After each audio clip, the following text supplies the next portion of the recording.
আজকে বানাবো ছোলার ডালের হালুয়া। এটি এত নরম এবং সুস্বাদু যে এটি খেতে গেলে মুখে দাঁতের প্রয়োজন হবে না, মানে এটি চিবানোর প্রয়োজন হয় না, মুখে দিলেই মিলিয়ে যায়। আর এটি সংরক্ষণ করাও খুবই সহজ। তাহলে চলুন দেখে নেওয়া যাক কীভাবে বানাতে হয় এই ছোলার ডালের হালুয়া। প্রথমে একটি পাত্র নিয়ে তার মধ্যে দিয়ে দেবো 2 কাপ পরিমাণ ছোলার ডাল এবং এটি ভালো করে ধুয়ে পরিষ্কার করে নেব। ডালটা আমার খুব ভালো করে ধুয়ে পরিষ্কার করা হয়ে গিয়েছে। এবার একটি প্রেসার কুকার নিয়ে ধোয়া ডালগুলি এর মধ্যে দিয়ে দেব।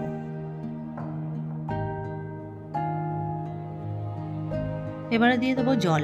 জলটা এতটা দিতে হবে যাতে ডালটাও সিদ্ধ হয়ে যায় আর অবশিষ্ট জলও না থাকে। তাই এখানে যে কাপ মেপে ডাল নিয়েছি ওই কাপ মেপেই দিয়ে দেবো জল। 2 কাপ ডাল দিয়েছি, তাই এখানে দেবো 2.5 কাপ জল।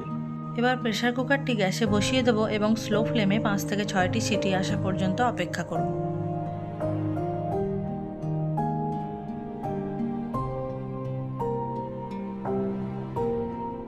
ডালটি আমার সিদ্ধ হয়ে গিয়েছে। এবার নামিয়ে নেব এবং প্রেসার রিলিজ করে ঢাকাটি খুলে নেব। জলের মাপটি সঠিক দেওয়ার কারণে দেখুন ডালটি ভালো মতো গলে গিয়েছে আর অবশিষ্ট কোনো জলও বেঁচে নেই। এবার আপনার কাছে ব্লেন্ডার থাকলে আপনি এই অবস্থাতেই ব্লেন্ড করে নিতে পারেন, তা না হলে একটু ঠান্ডা করে মিক্সিতে পিষে নেবেন। আমার কাছে যেহেতু ব্লেন্ডার নেই তাই আমি মিক্সি জারেই পিষে নিচ্ছি। ডালটা পেষার সময় কোনো রকম জল ব্যবহার করা যাবে না, অল্প অল্প করে দিয়ে বারে বারে পিষে নিতে হবে। ডালটি পিষতে অসুবিধা হলে মাঝে মাঝে ঢাকাটি খুলে নাবিয়ে এইভাবে একটু নাড়াচাড়া করে আবার চালাবেন, তাহলেই পেষা হয়ে যাবে। ডালটা আমার পেষা হয়ে গিয়েছে। দেখুন কি সুন্দর স্মুথ একটা পেস্ট তৈরি হয়েছে। বারবার চালিয়ে এইভাবে স্মুথ একটা পেস্ট বানিয়ে নিতে হবে। এইভাবে সমস্ত ডাল আমার পেষা হয়ে গিয়েছে। এই ডালগুলি একটি পাত্রে ঢেলে নিচ্ছি। হালুয়া বানানোর জন্য আপনাকে বড় পরিমাণের পাত্র নিতে হবে। যতটা পরিমাণ ডাল তার থেকে দ্বিগুণ পরিমাণের বড় পাত্র নিতে হবে এবং তার মধ্যে দিয়ে দেবো আমি 1 কাপ রিফাইন্ড অয়েল এবং 1 কাপ ঘি। এই ক্লিপটা নিতে আমি ভুলে গিয়েছিলাম, তাই ক্ষমা মার্জনা করবেন। ঘিটা হালকা হালকা গরম হলে এর মধ্যে দিয়ে দেবো এলাচ, লবঙ্গ, দারুচিনি এবং তেজপাতা। একই সাথে এর মধ্যে দিয়ে দেবো বেটে রাখা ডাল। ডালটা দেওয়ার সাথে সাথেই আমরা নাড়াচাড়া করে নেবো আর দিয়ে দেবো পরিমাণ মতো নুন।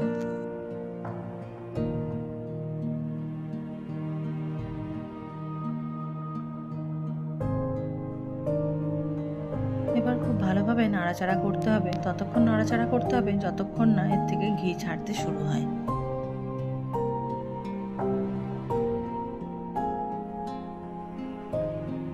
বেশ খানিকক্ষণ নাড়াচাড়া করার পর ডালটি ভাজা ভাজা হতে শুরু হয়েছে আর ঘিও রিলিজ হতে শুরু হয়েছে। দেখতেই পাচ্ছেন পাত্রটা ধরে নাড়াচ্ছি, জলের মতো কোথাও লেগে যাচ্ছে না, সব একদিকে জড়ো হয়ে যাচ্ছে। এবার এর মধ্যে দিয়ে দেবো পছন্দ মতো ড্রাই ফ্রুট। ড্রাই ফ্রুটগুলি আলাদা করে ঘিয়ে ভাজার কোনো দরকার নেই, ডালটি আমাদের ভাজা হতে এখনো বাকি আছে। এই স্টেজে এর মধ্যে দিলে ড্রাই ফ্রুটগুলি এর সঙ্গেই ভাজা হয়ে যাবে।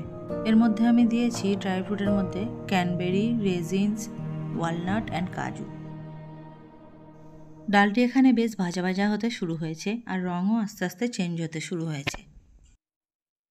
ডালটা আমাদের অনেকটাই ভাজা ভাজা হয়ে কালার চেঞ্জ হয়েছে। এবার এর মধ্যে দিয়ে দেবো 300 গ্রাম চিনি। মিষ্টি কম বেশি খেতে চাইলে কম বেশি করে চিনিটাও দিতে পারেন। গ্যাসের ফ্লেম কিন্তু আমাদের মিডিয়ামে থাকবে পুরো রান্নাটার ক্ষেত্রে, আর হাত বন্ধ দিলে চলবে না, একইভাবে নাড়াচাড়া করে যেতে হবে। এবার দিয়ে দেবো এর মধ্যে 1 কাপ ক্যারামেলাইজ করা নারকেল কোড়া। এখানে আপনারা ফ্রেশ নারকেল কোড়াও ব্যবহার করতে পারেন। আর হালুয়ায় খোয়া ক্ষীর, দুধ অ্যাড করলে এর টেস্ট আরও বেড়ে যায়, তবে তাতে সেলফ লাইফ কমে যায়। খোয়া ক্ষীর, দুধ অ্যাড করলে আপনাদের ফ্রিজে রাখতে হবে আর 1 সপ্তাহের মধ্যেই সেটা খেয়ে ফেলতে হবে। আর এইভাবে বানালে আপনারা রুম টেম্পারেচারে 1 মাসও রাখতে পারেন, কিচ্ছু হবে না। নাড়াচাড়া করতে করতে হালুয়ার কালার অনেকটাই চেঞ্জ হয়ে গিয়েছে, তবে আরও একটু কালার আনতে হবে এতে। এবার সম্পূর্ণ হালুয়ার কালারটা এসেছে। আপনারা চাইলে আরও কিছুক্ষণ ভেজে আরও একটু কালার আনতে পারেন, তবে আমি এরকমই নামিয়ে নেব, কারণ এটি এখন গরম আছে। ঠান্ডা হতে হতে এর কালার আরও গাঢ় হয়ে যাবে। টাইট টাইট হালুয়া এখানে আমার তৈরি হয়ে গিয়েছে। আমারও হালুয়া টাইট হয়ে গিয়েছে, নাড়তে নাড়তে হাত ব্যথা হয়ে গিয়েছে। তবে ভালো খাবার খেতে গেলে একটু কষ্ট তো করতেই হবে।